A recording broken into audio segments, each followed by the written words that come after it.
place was a remote mountain town in Arizona. The date was September 10th, 1952. And the time, 3 p.m.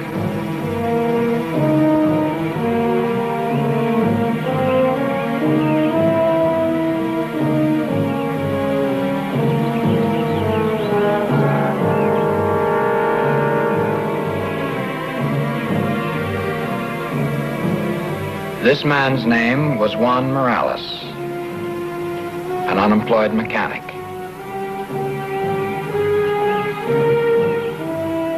This woman was Mary Morales, Juan's wife.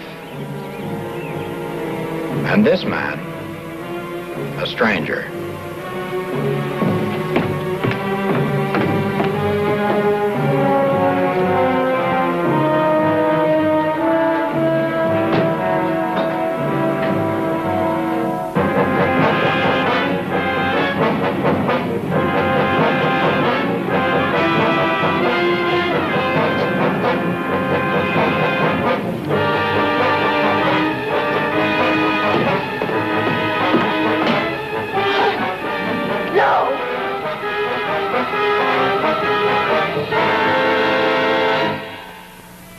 The charge was murder. The sentence, life. And this was the prisoner. Not Juan Morales, but his wife, Mary.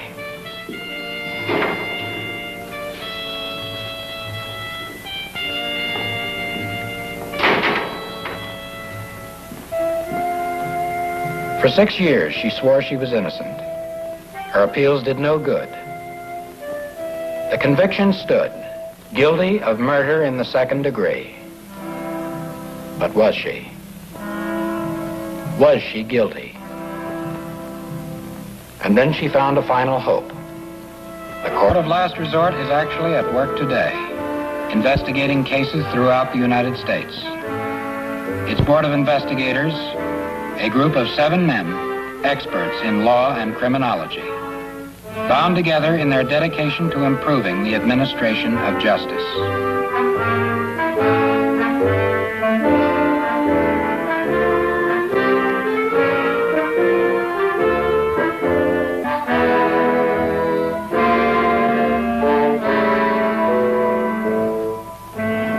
The court of last resort had received a letter and a transcript of the trial of Mary Morales.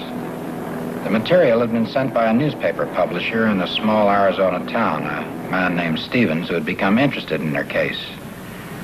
And what he had to say interested us. The court sent me, Sam Larson, to conduct an investigation. This one was a strange case. The way it happened. And especially the identity of the person who had been shot. First, I wanted to hear the story from Mary Morales. And you have come all the way from New York just to hear my story. It's strange. It's very strange. Why? For 6 years, not one person has come in here and asked me, how did it happen? What is the truth? Suppose you start at the beginning, Mrs. Morales. The beginning. Yes.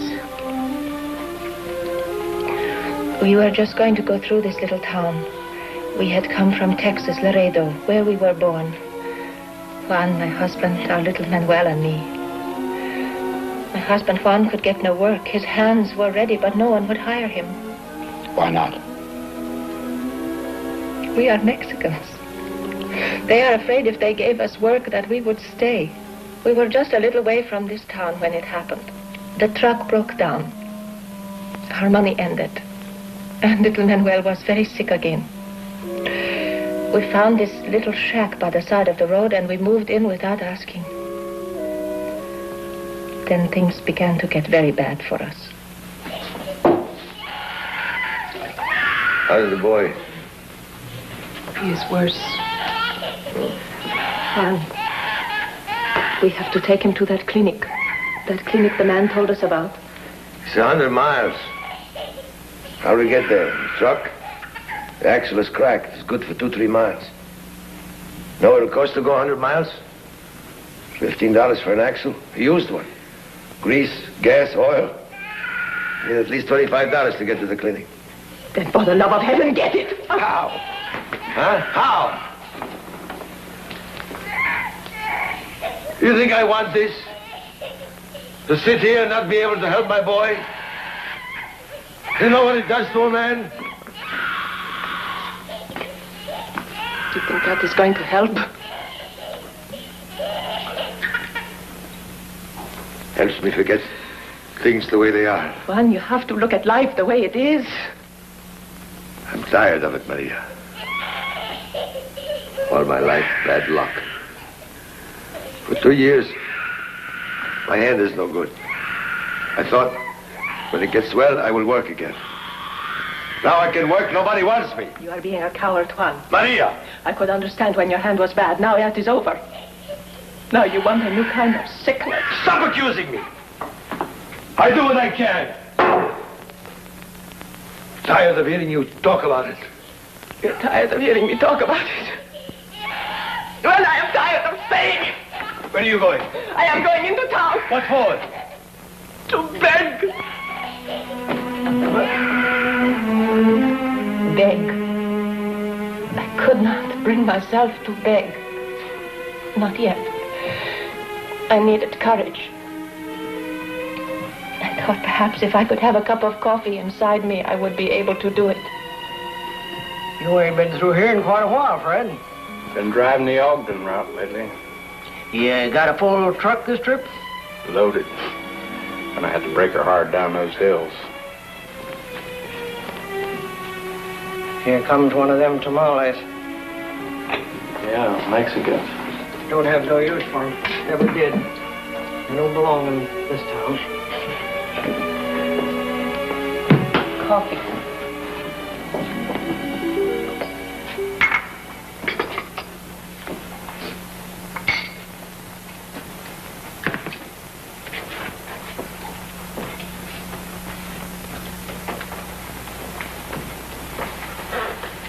Is there anything wrong, ma'am? Oh, no, nothing. Well, it kind of looked like something. You're from New Mexico, aren't you? Texas. Laredo. Oh, is that so? I was born in Texas. That sort of makes us neighbors. Look, ma'am, don't get me wrong. I'm a married man and got 4 kids. I'm just passing through here. I know it's none of my business, but, you know, maybe you'd feel better if you'd talk it out. There's a table over here.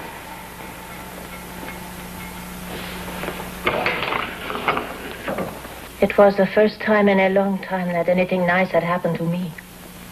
That someone has seemed to care. I just needed someone to listen to me, just to listen. I see. So after that, I told him everything. Everything. And he didn't say a word. He just listened. And so, now we have to take little Manuel to the clinic in Rivertown. You people have had it rough. Miss Morales, I'm sorry. I'm hauling a load of potatoes and I'm going the other way. But you take this. It's only $5. No, I couldn't. Well, why not? Go ahead. It would not be right. Well, it wouldn't be right for you to beg either. And I'm not going to let you either. You just keep that.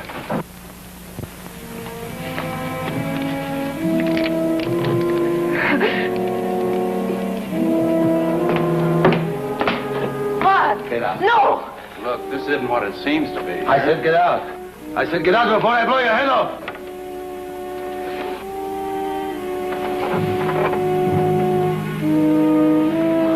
Listen. Listen to what? I can see. Taking money from strangers, sitting close to them. Juan! Now I know. Picking up men. Juan, it is not what you think. You saw. Both of you, huh? You saw, didn't you? From now on, you are not my wife. Do you understand? I have no wife. No more.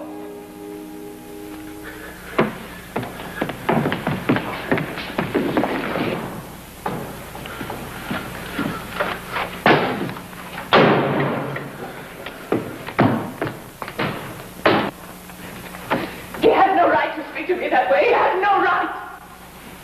I'll show him. I will scare him good. He will never do that to me again.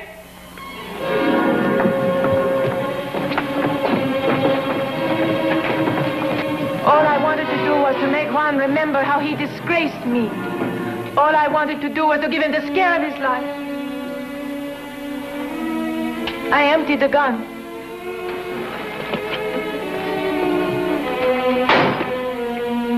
I said no credit. And for you especially, no credit. Just one drink. I swear I'll pay you back. No credit. Now get out of here. Juan! Maria. You should not have said those things to me, Juan. You should not have said such things. Put down the gun. You shamed me, Juan. Maria, I'm sorry. I didn't mean it. But give me the gun. You did. You know you did. Give it to me.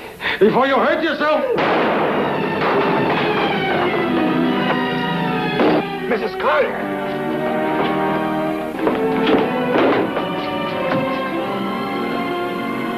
You Mexican? You killed her. No. I did not know.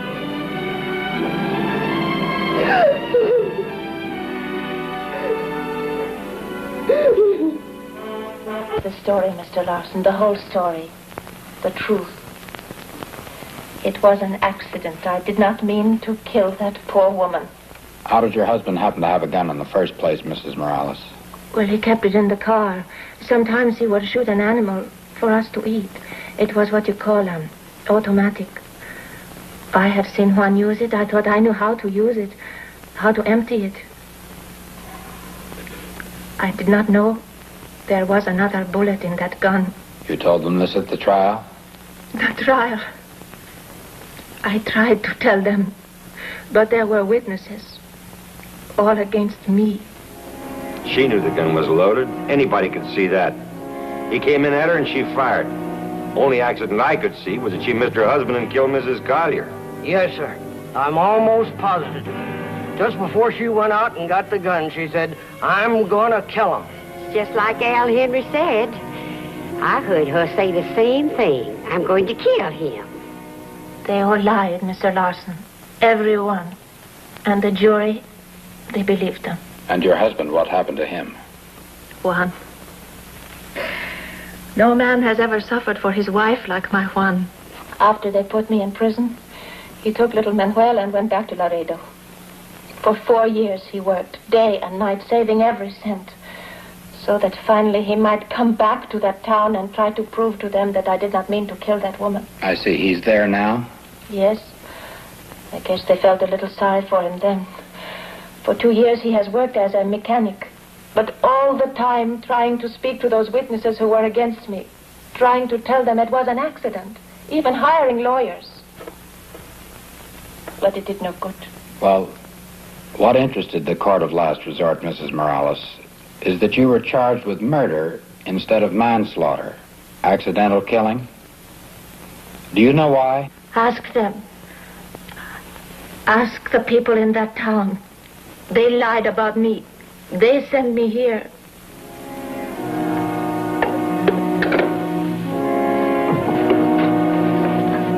Ask them. The people of the town, she said. Perhaps the place to start was with the man who knew them best, John Stevens, the publisher of the Weekly Guardian, and the man who had contacted the court of last resort. I was just a young reporter when the case was tried, Mr. Larson, but I never forgot it. Got interested in Mary Morales for a couple of reasons. First one was the gun. What about the gun? If Mrs. Morales had planned murder, why did she bother to empty the gun? The shells were found? On the seat of their truck. But the jury believed that she purposely left one bullet in the chamber, the one that killed Mrs. Collier. Well, there was still enough to persuade a reasonable jury that the shooting was accidental. The court appointed a young lad fresh out of law school. He did as well as he could, but even so, Mrs. Collier, the victim, was very popular in this town. And the Morales were strangers. Mexicans, you mean? Folks can get pretty narrow-minded. I guess they took their hate out on Mary Morales. In other words, this was really a lynch mob. Put it that way. That's why I wrote your outfit. Mr. Stevens, did you ever bring this to the attention of the public through your newspaper? I tried. All these years, I only worked for the paper, Mr. Larson. I tried to get my boss to run something on it, but he wouldn't touch it. Why not? Well, the feeling was running pretty high. He was afraid folks would boycott the Guardian, cancel their subscriptions. 6 months ago, I took over the paper. And I've gotten to know Juan Morales. I think he's an honest man, and I'll print any story that'll help him, if it's true. All right. I'll go to see him. See what his side of the story is. Thanks very much. What can I say? It was my fault. All my fault. Maria didn't know anything about guns. She did not know the gun was loaded. All she was trying to do was to give me a scare. I tried to tell this to everyone in the town, but it was like talking to a wall. Maybe we can help you break down that wall. I've heard of the court of last resort, Mr. Larson. I am grateful. I wish I had heard from that lawyer. If I had, maybe Maria would be free now. Now, what lawyer is this? Well, after it happened, they put me in jail for a couple of weeks as a witness.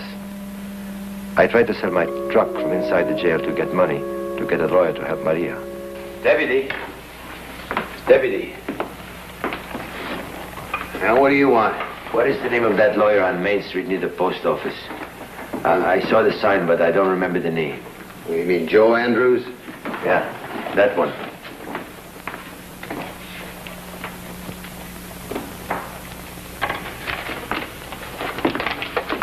Please give him this for me, huh? Why should I? Give me a chance.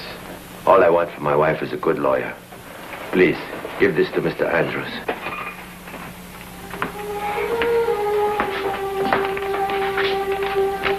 I never heard from that lawyer, Mr. Larson.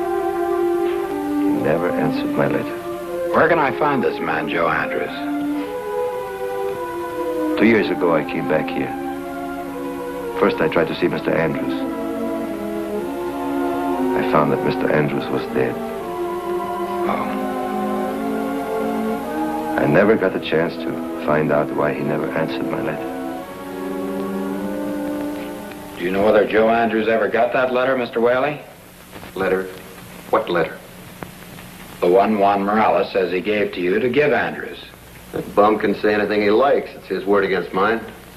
Now, look, Larson, why don't you go on and get out of here? I'm a busy man. Why don't you tell him the truth, Clint? Well, what are you talking about? You know what I'm talking about. But, Bert, you keep your mouth shut. I've kept it shut for 6 years. I ain't gonna let you push me around anymore. If it wasn't for you, Mary Morales might have got a better deal. Now, if you don't tell the men the truth, I will. Well, Let's hear what he has to say, Whaley. Well, this Morales fella gave Clint here a letter to Joe Andrews. A letter asking Andrews to act as lawyer for his wife. Clint never delivered it. He tore it up. I saw him do it. Well, why didn't you say or do something? It's kind of hard to swim against the tide. Nobody in this town would have raised a finger to help them Mexicans. I guess not me either. Well, it's been 6 years. Time sort of buries your conscience. I should have spoken up long ago. But I'm talking now. This was the first break in the wall. An admission that the barest essential of justice had been denied Mary and Juan Morales. That they had been refused their right to counsel of their own choice. The Weekly Guardian broke the story in banner headlines. The story ripped the town wide open. And this gave us the second break in the case. It revived the long-buried guilt of an entire town, an ugly wound which time had not healed. Then I started to hammer at the witnesses who had sent Mary Morales to prison. All right. She didn't pull the trigger. He grabbed her arm and the gun went off. What difference does it make? Then it was an accident. The shooting wasn't deliberate. I don't care what it was. Mrs. Collier's dead, isn't she? Look, mister, I told you.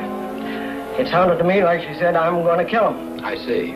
It sounded that way, but you're not sure. Well, there was a lot of excitement around. I thought that's what she said. But in court, you swore it, under oath. She meant to kill him. I saw her go after the gun. What difference does it make what she said? All I want is the truth, Mrs. Burns. What did Mary Morales really say? It happened a long time ago. It's over and done with. I have nothing to say. Mr. Lawson,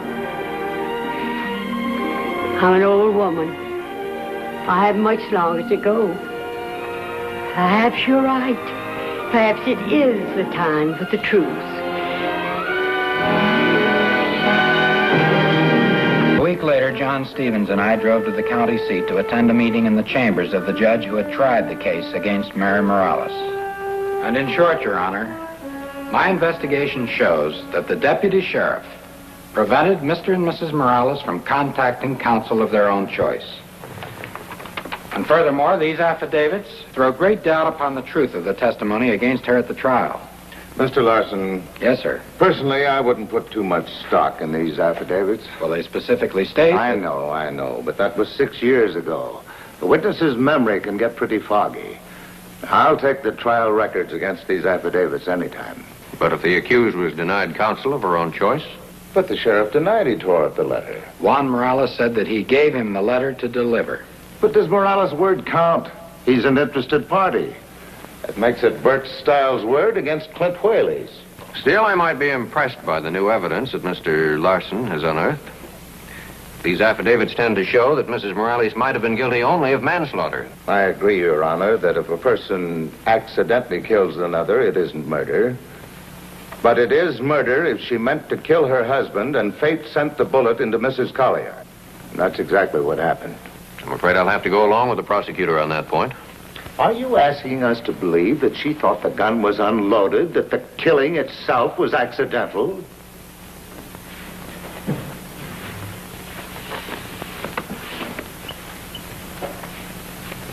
Your Honor, here is an exact duplicate of the murder weapon. Would you kindly examine it, please? The gun is fully loaded now. Now, will you please unload it, sir? I'm afraid I don't understand very much about these. Just push this button.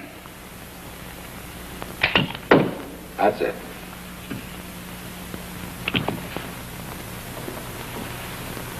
Now the gun is empty. I believe that's obvious.